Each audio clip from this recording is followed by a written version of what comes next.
Welcome to installment 8 of writing a 6502 assembler in assembly language.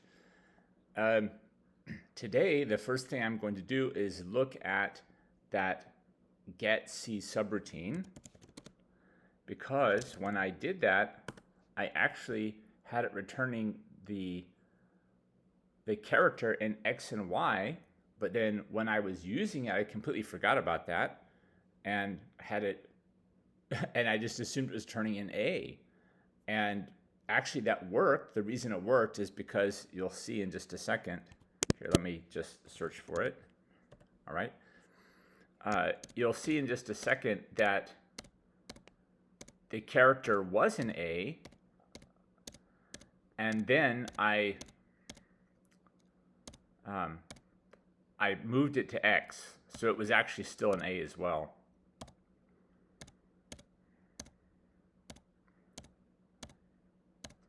All right, here it is finally.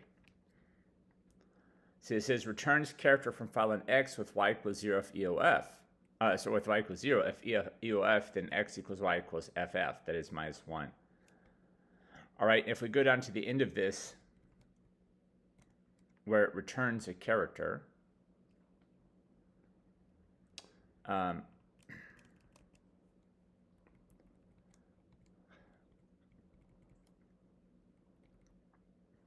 where does it actually return the character?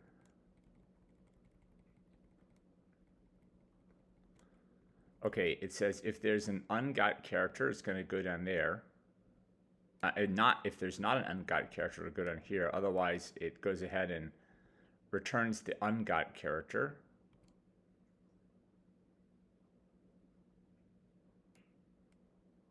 Notice it loads it into A, though. It's returning in A. Okay, so that's kind of not good. And if the count of characters in the buffer is not 0, it goes down here. All right, and gets a character from the buffer, increments the pointer, decrements the count. And then it goes ahead and returns it in A. All right, so my comment was completely wrong. I don't even know exactly what's going on here. I was confused at the time. So it says returns the character from the file in X with Y equals 0. If EOF, then X and Y are both FF. And you see that here, where I return, this is the case where we tried to read characters from the file, but we got 0 back. There were no characters read from the file, so it's really an end of file. So X and Y are both 0 because X and Y contain the number of characters read from the file, and then we decrement them both to make FFFF and return.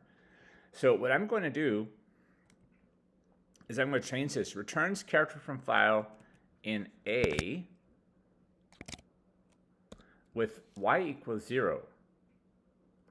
If EOF, okay, then not X equals Y, then F, then just Y is FF -1.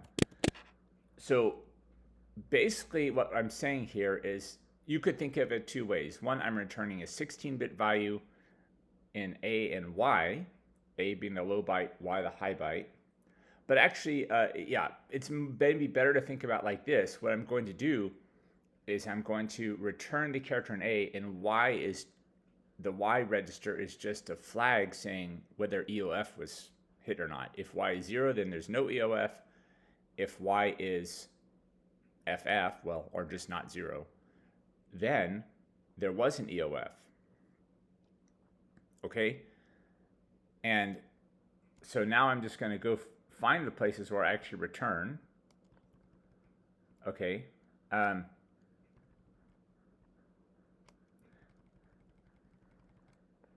Here's where I got the so-called EOF error. And I'm comparing to see if I actually read some bytes from the file. If I did, that's fine. I'm just going to pretend like there's no problem. If I got EOF error but no bytes are read from the file, then it's really EOF. Now what I need to do here is not decrement X and decrement Y. What I need to do is just decrement Y.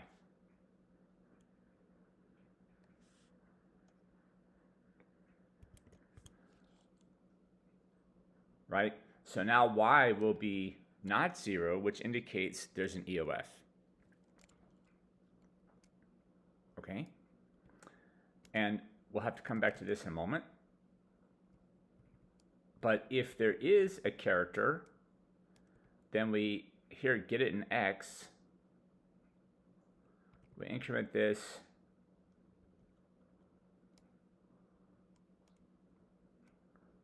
Okay, we're testing this. That's kind of interesting. So actually, it's loading the character from the input pointer into x.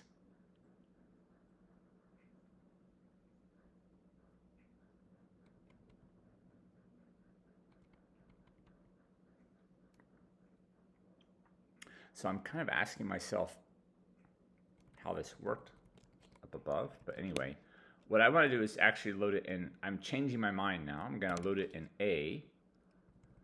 And then I'm going to set y to be 0. Okay, so that will mean that we're returning a good valid character. And this CLC here is saying there's no error. But I'm going to get rid of that. And the reason why is I'm going to make it so that getc always returns without error. It either returns a character from the file or it returns EOF. And what that means is that if there's actually an error here, like there's some sort of error from the disk operating system, what I was doing here is just, if it was not the EOF error, if it was the EOF error, it goes down here. Otherwise, it just returns with carry set and the error code in the accumulator. Not going to do that. This is going to be a fatal error. If you can't read the file from the operating system, too bad. It's game over. You're done. So what I'm going to need to do here, instead of RTS, what I'm going to do is instead get a pointer to a message in X and Y. Now we'll just call it IO error. And then I'm just going to jump to a routine called fatal.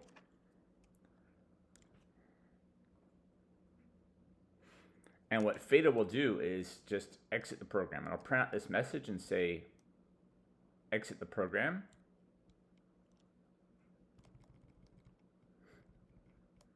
Okay, and I think I'll put that error message up there with the other error messages.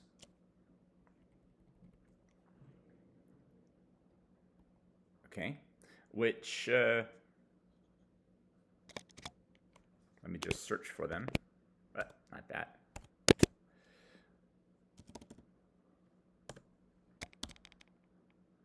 Yeah, error message and FNF. Here we go. So I had it was IO. Of course, error message, FNF message. Now these are called, maybe I should just say can't open file. That was the file not found message. Oh, here are my errors. Hex error, blah, blah, blah. Here we go. Here's where I want to put it. Later, there'll have to be some, well, there doesn't have to be, but there will be some cleanup.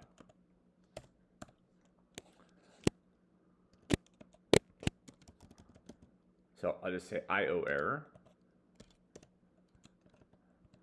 And that will be a fatal error, as I said. Okay, to handle fatal errors, the thing with fatal errors is if you have a fatal error, which we might later get, for example, if we run out of memory, for example, our symbol table is full, we will have to we'll have to unwind the stack, right?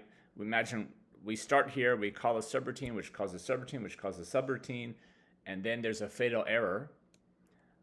If we can't just, the only way we can quit back to the operating system is to first unwind the stack so that we can get back to where we want to be. Otherwise, we're going to have all sorts of trouble. So what we'll do is the very first thing in the program, we will put the stack pointer into the X register and then store that in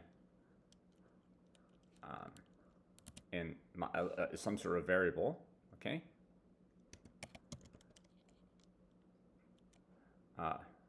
Stack P, good enough, right? Now I just need to find a place for it, and this will be just fine. Okay, like this.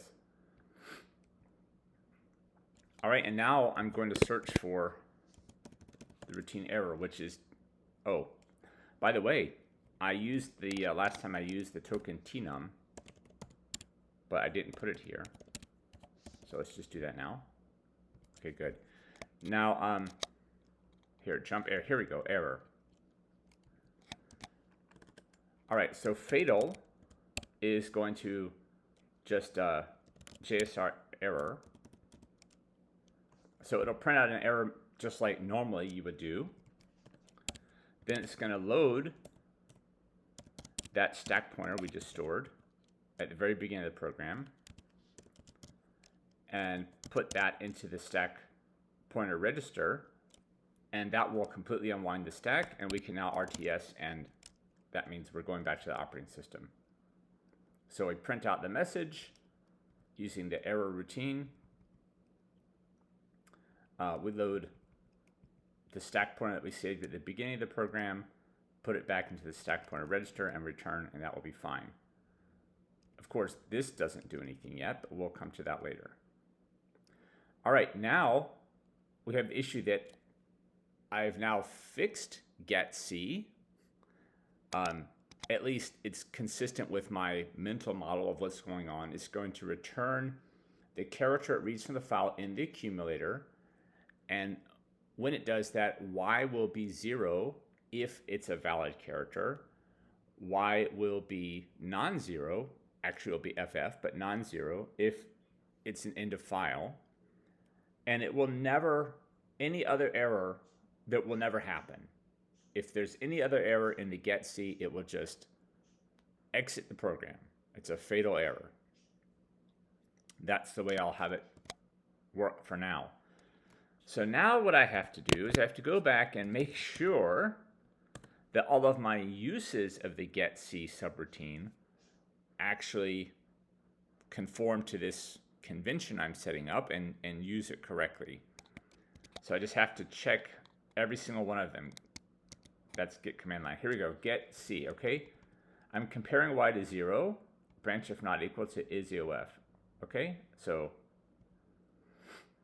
this, yeah, right. This is the loop where I'm looking through the files, isn't it?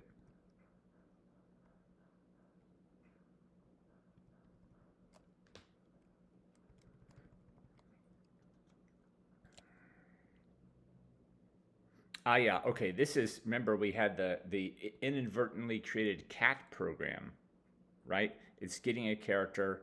I see. So this, here it was being used correctly, the way that I had actually written the getc originally.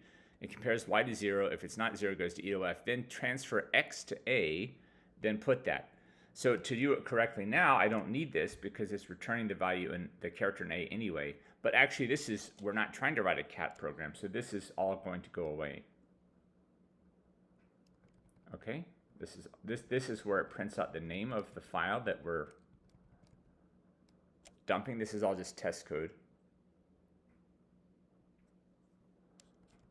Okay. Right. Open the file. If it doesn't open correctly, here's the error for that. We go to main. If it did open correctly, we store the file descriptor we got by opening the file. And then we print the name of the file. This is purely test code. So I'll go ahead and get rid of it now. Yeah, I'll go ahead and get rid of it now. This would just print the entire contents of the file, which also we'll get rid of now because it's just test code. All right. And this is where we scan and parse source files. So we'll come back to that in a minute. And more here means more files to process. All right, let's keep looking for getc. Okay. So here's what I'm trying to scan. I get C, I compare Y to 0, that's good. To make sure that it's not EOF. Okay, if Y is equal to 0, that means it's a good character there. Otherwise, I transfer Y to A, which is a 0. I'm putting a 0 in A and returning. So in other words, I'm going to return 0 from scan if it's an EOF, if there's EOF, right? And if I look here,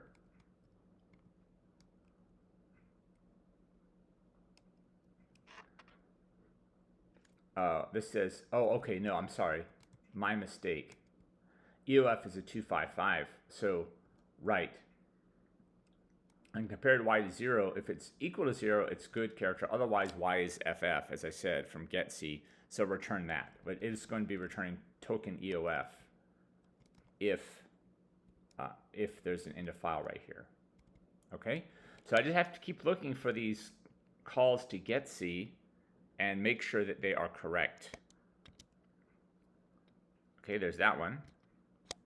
Here's this next one. Now this one in C is not correct. Okay. So here I actually need to check and see if Y is 0 or not.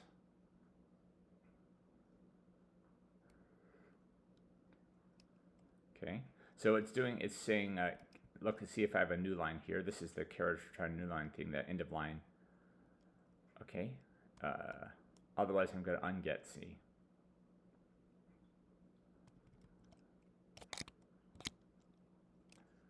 Okay, so compare Y to 0. Branch if equal to scan 0A.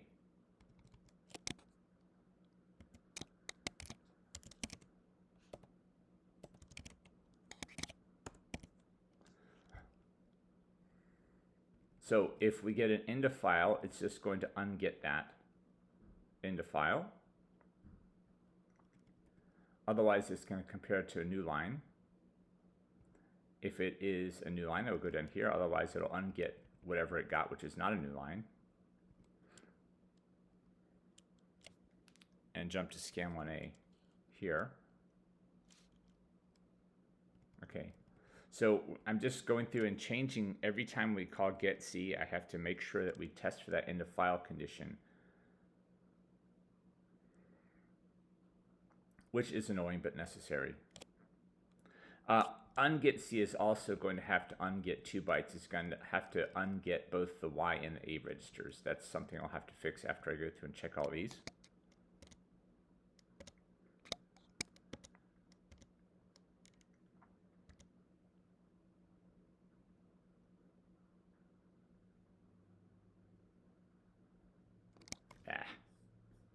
There's also actually an issue of,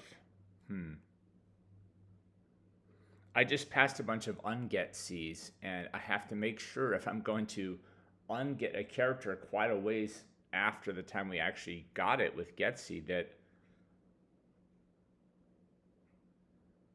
that I know it's okay. I might have to, like, in other words, I'm trying to, if I allow myself to unget an end of file, which I would like to do, that means I have to unget both the A and the Y register, because the Y is what indicates end of file. But if I've gotten a character and then I've said, okay, it's not end of file, but I'm going to check it against this, check it against that, check it against this, check it against that, and now unget it, Y might have been altered in that time, and I have to make sure that I unget something appropriate right? That if it's not an into file, I just make sure that y is 0 before I unget it. That's what I'm trying to do. Okay, so here is the case where we get a less than sign, and we're going to check and see if we have another less than sign. Okay, at this point, the same thing. I need to say, okay, compare y to 0.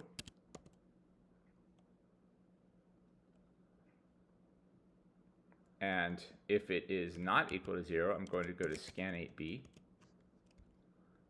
Why? Because, sorry, not scan 8. Yeah, scan 8b, because that's going to unget this character. It'll unget the end of file and return a single less than sign. Of course, it means next time there'll be an end of file, which will be an error because we can't have a less than sign followed by an end of file, but that doesn't matter. For now, we're just going to unget that end of file and return a less than character.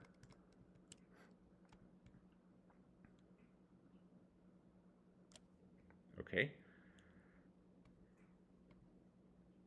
Otherwise, that looks good. All right.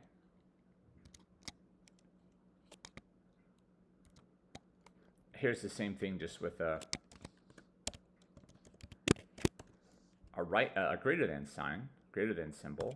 Okay, so if y is not equal to 0, we're going to go down to scan 9b and unget that thing. Okay. All right, this is the case where we see a single equal sign. We want to check to see if we get 2 equal signs in a row. All right, this is kind of the exact same thing. We're going to branch to scan 10a if we get an end of file. Okay.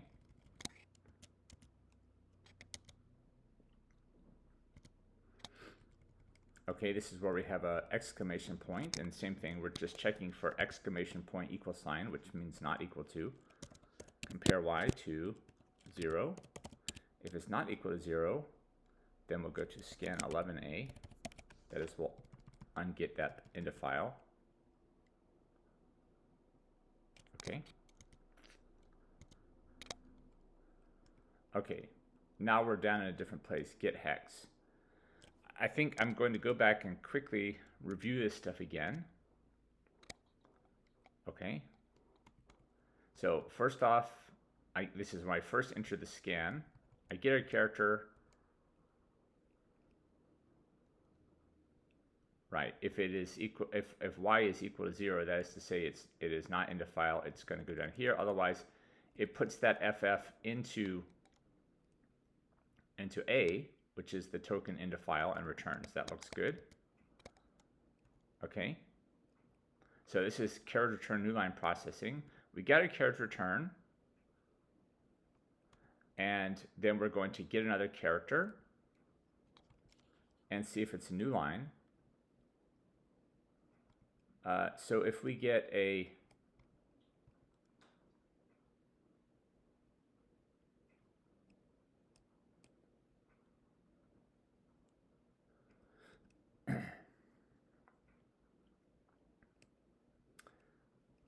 okay, branch of equal, that is, say if it's a valid character, unget it. No.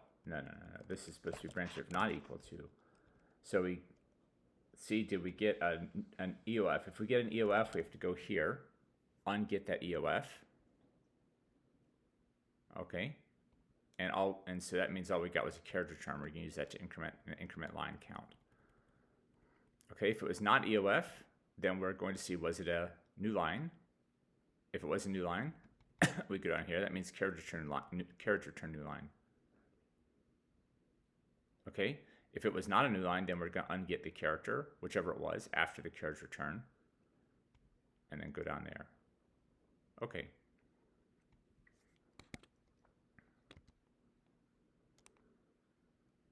Okay, let's unget C.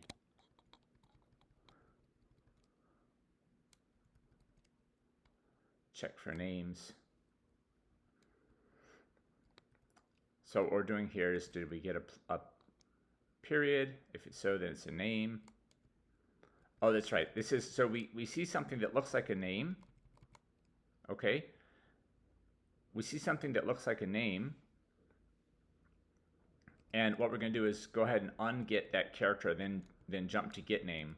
So get name will enter the subroutine get name with the knowledge that the first character we get there is going to be a name character. We don't have to worry about anything like that.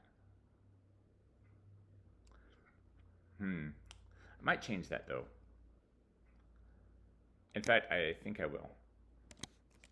So we won't bother with that. What we'll do is just go straight to get name with the first character of the name already in the accumulator. And the reason I just changed my mind about that, my mind about this is because the first character of a name is different from all the other characters of the name.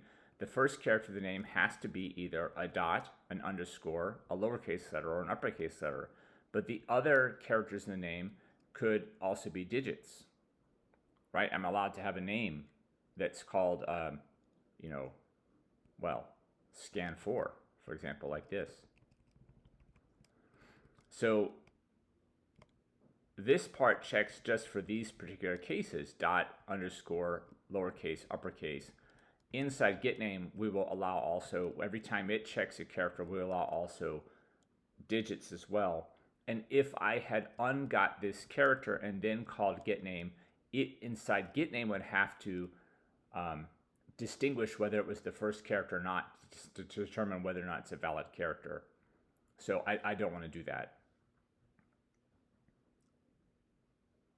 Well, I guess it really wouldn't have to, because it would only go there if the first character were valid anyway. But it would still end up checking it all again. I'm going to enter getName with the first character name in the accumulator right here. That will be fine. Okay. This is checking for number, and we unget the number before we go there. I think that's fine. We already did that. And I think Y is certainly okay. If I really want to be super safe, just load Y0 there. I mean, it probably hasn't been altered anyway, but just in case, load Y0, that means that when we jump to ungetC, or when we call the subroutine ungetC, it will make sure I'm going to unget a Y equals 0. Like I just said, right now ungetC only ungets 1 byte, but it has to unget 2 bytes because we can unget an EOF. Okay,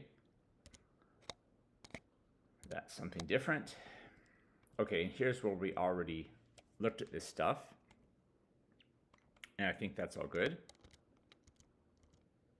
So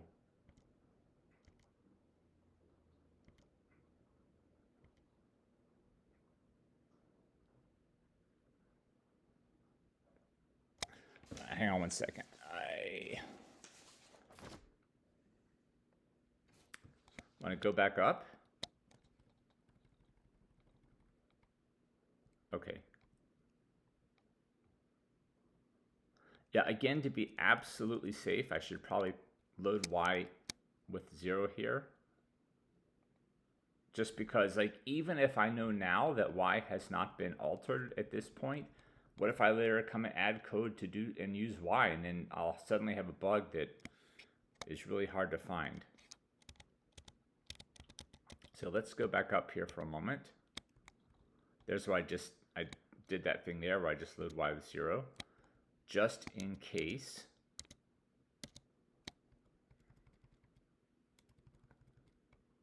Okay, this is checking for that, right? So I should probably also do it here.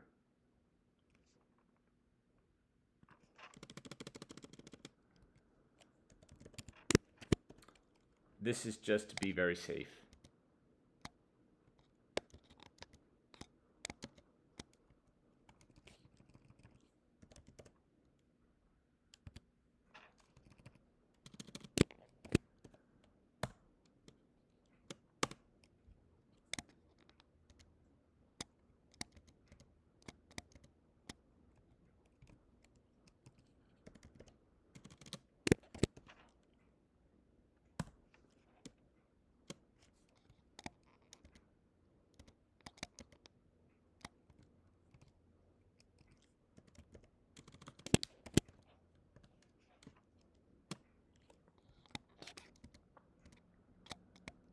Okay, now we're down here to get hex.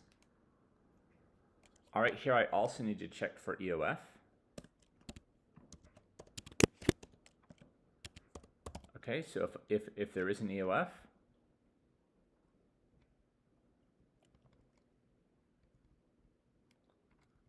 then actually I need to go here at this point. And here also, just to be sure, I'm going to load y with 0.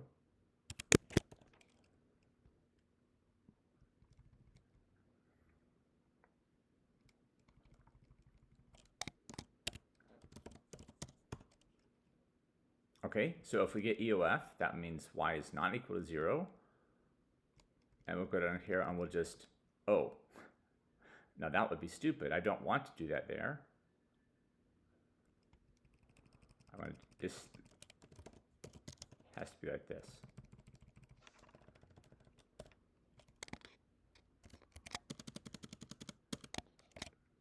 Right? So if I get an EOF that is y is not 0, I'm going to go unget it right away here. This happens here if I get something which is not a hex digit. Remember, if it's not, this little flag here will tell me whether it's the first digit or not. If it's not if it's the first digit, it's going to say it's a bad hexadecimal. I'll go down here. All right. If it's not the first digit, it'll just go ahead and unget it. But I'm going to load y with 0 right here just to make sure. Now, to be honest, look, I can see here I'm getting a character. I haven't touched y anywhere in here.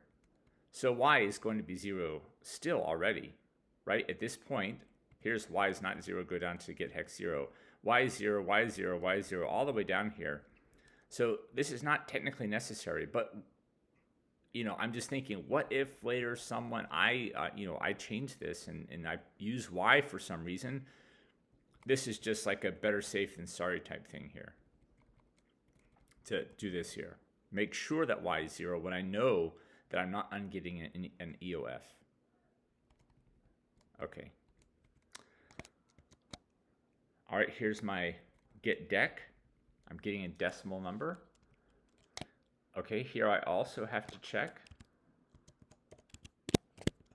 right? And if it is EOF, where am I going to go?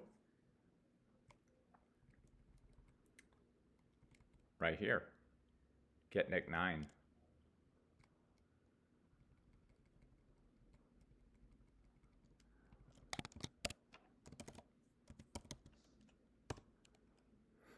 Okay?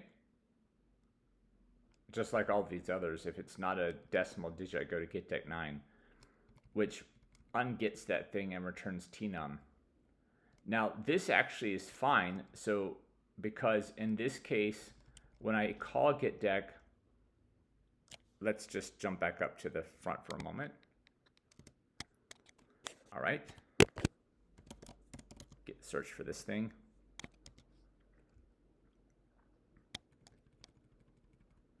Okay, I'm seeing I have a decimal digit, and then I unget the decimal digit, and then I call get dec. So for get dec, when I entered, I know I have a valid decimal digit. So this very first time getc is called cannot possibly get an EOF. So it's going to go down here, and so there will be some sort of decimal value to return as tnum here, right? It's probably a good idea to put a little comment here about that.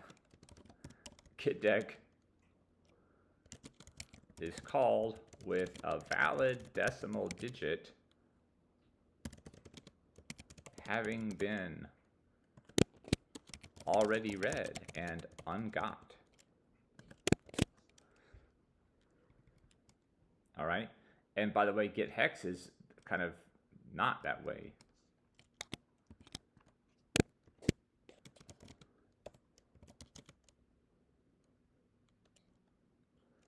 Is called with a dollar with a dollar sign having been read, but no valid hexadecimal digits having been read. Therefore, the first flag is used to make sure that at least one valid decimal digit, hexadecimal digit,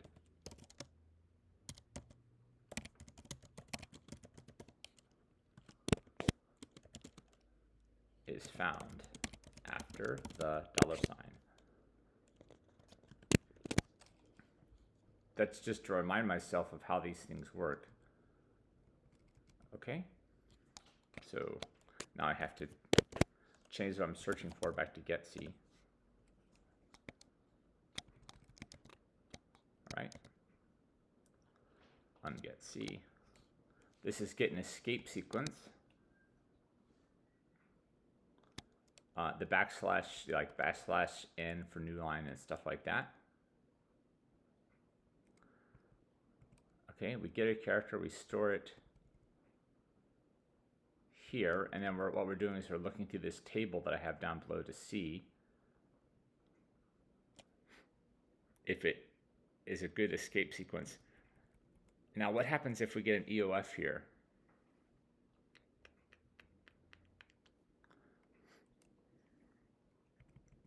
That's a good question. If I get an EOF here, so we're talking about a situation where in my input file, I have something like this. I have a string, for example, or a character literal.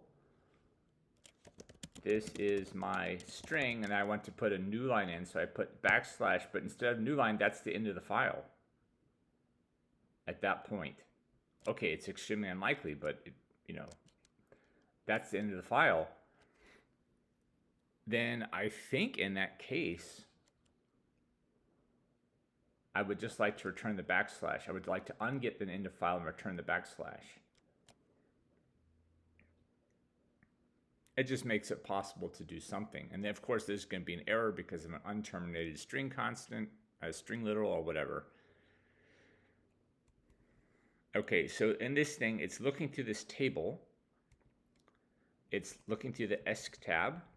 If it gets equal here, that means it has run to the end of the table, has not found a character in the table. So it's going to load this thing which came after the backslash, whatever comes right here, and return that. And the reason for that is because we want backslash to return the backslash. We want backslash double quote to return double quote. We want backslash single quote to return single quote, and so on.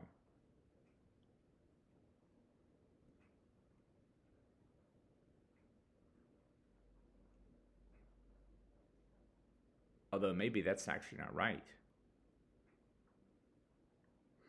I'm thinking like, here's a character literal. What if we have something like this? Here's my character literal. My char equals, whoops. In other words, I want my character to be the ASCII single quote character. How will this work? Okay, so at this point, I've already gotten the single quote. I go to get character, and I have to deal with the whole EOF thing here. But anyway, I compare it with a backslash. It is a backslash. Okay, good.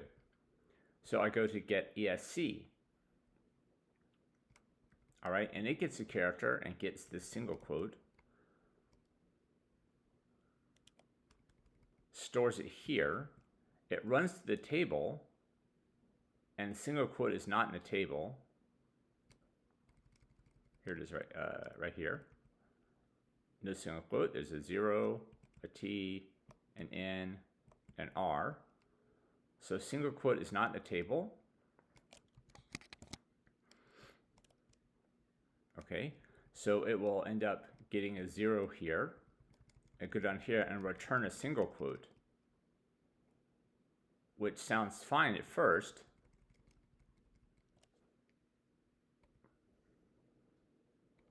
Okay.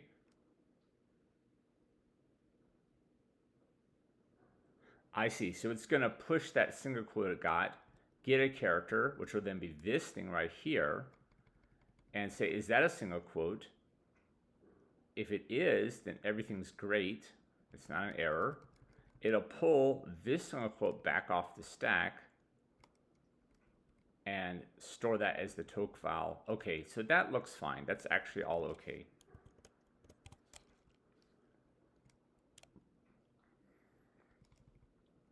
Okay, so now the issue is if I get a EOF here, let me get rid of that.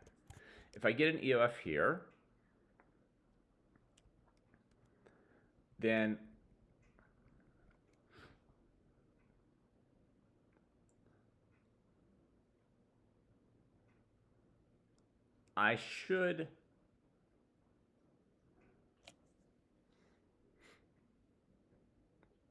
I can't return EOF. That's not a good thing to do, I don't think.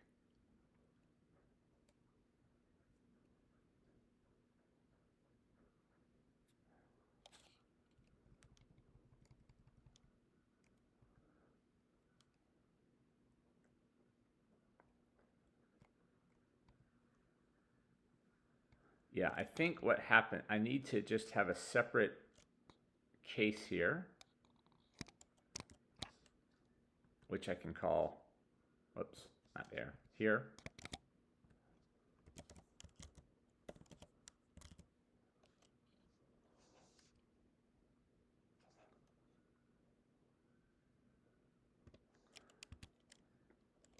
And I just need to unget that thing, unget the EOF. Okay, so that will unget the character.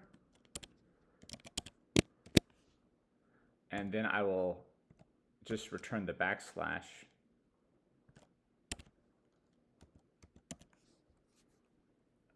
I think that's the best way to handle it.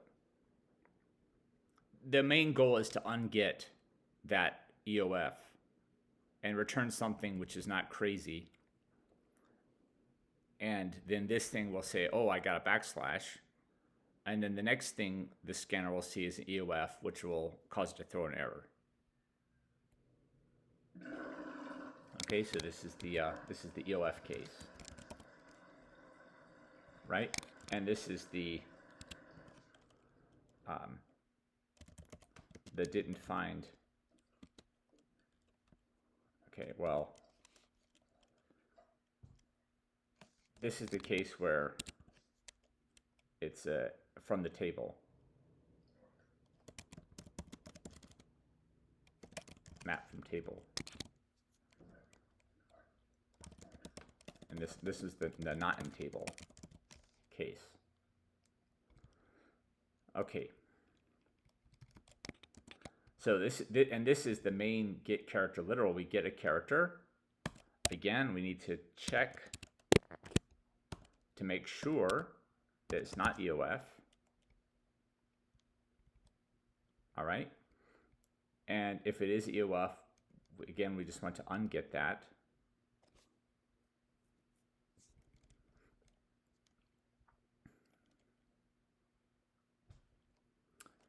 Um,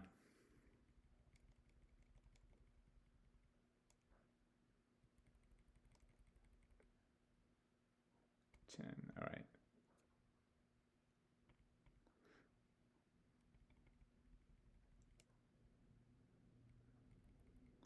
So this is the situation where we see something like this,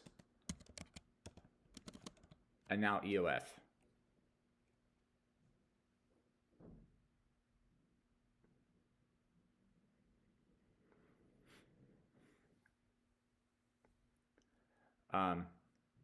This is obviously an error. So I think in this case, what I'll do is just jump down here to this error situation right here.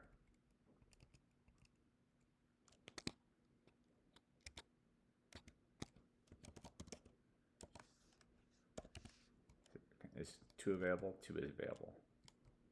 Oh, I may have put it in the wrong place.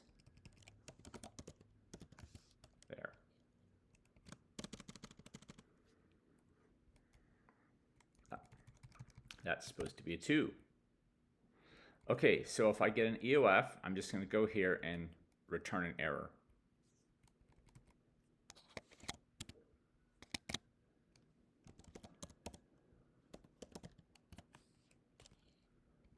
Okay, that seems good. Now, if we have the situation of I've gotten something like this, and now I'm going to get character because I want to find the second single quote, the closing single quote, and get an error there also. Okay, branch, if I get a single quote, go down here. Otherwise, this is just getting this thing off the stack so that I can correctly return and jump to errors. That's all fine. I don't have to do anything else there. Well, I suppose it would be wise to check. Just make sure it's not EOF.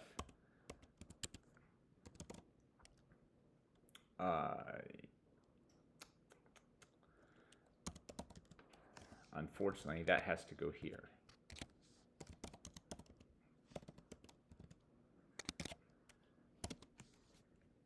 Because I've pushed this, I need to get it back off the stack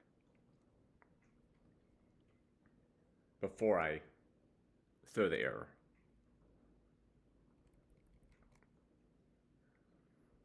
So that's kind of ugly, but I guess necessary. And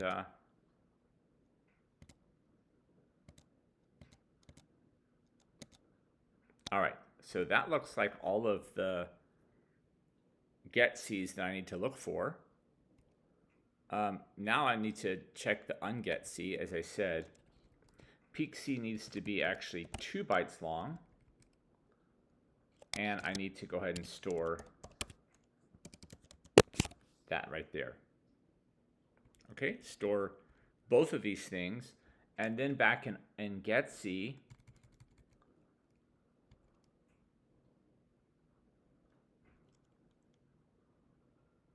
okay, looks like I didn't fix this up when we were looking at this a moment ago, or however many minutes ago it was. Right, here's the case of the EOF. We decrement Y to get an FF there. Here's a case where we actually get our character in the buffer, right there. And this is the unget. We're going to return the last character that we ungot. Okay, if peak C is not 0, then what we're going to do is load x0. That's not correct. Actually, we need to load Y with peak C plus 1. Okay, we've just loaded A with peak C. We load Y with peak C plus 1. And we need to clear these things.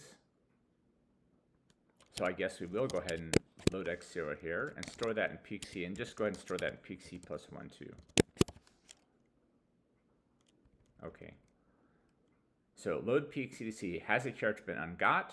If not, go down here. If yes, get peak C plus 1 into Y, and then clear out peak C and peak C plus 1. That looks okay.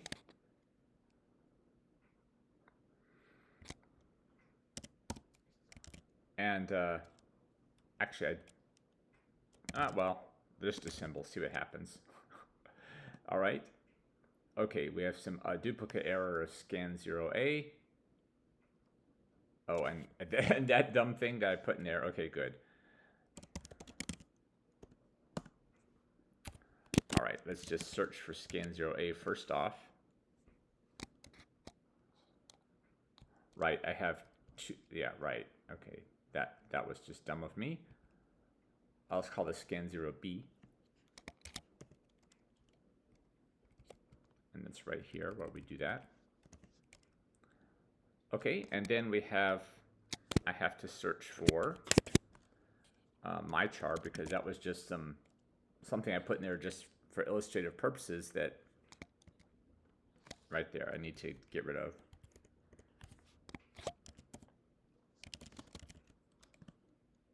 Okay, everything assembles. There's a lot more work to do, but everything is symbols, and I think that's a good place to stop for the moment. So this whole episode was pretty boring and painful, just checking to make sure getc is correct. And of course, I could well have screwed things up, so that in the future, when we try to use this, we might find out there are other problems. But for now, I think that's a good place to stop.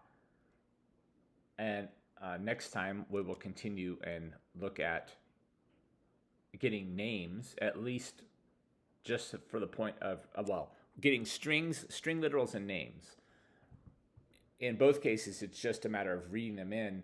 Well, the string literals will be read in and returned normally as a token. The name will just read in. Like I said last time, ultimately we have to check to see if it's a reserved word or reserved name, like for example an opcode or a pseudo-op, which will be interesting. And if it's not, we have to enter it into a symbol table, which again will be interesting. Well, I suppose we won't enter it into the symbol table now in the scanner. We'll just return that it's a name, and the parser will enter it into the symbol table. So actually, it's not too big a deal.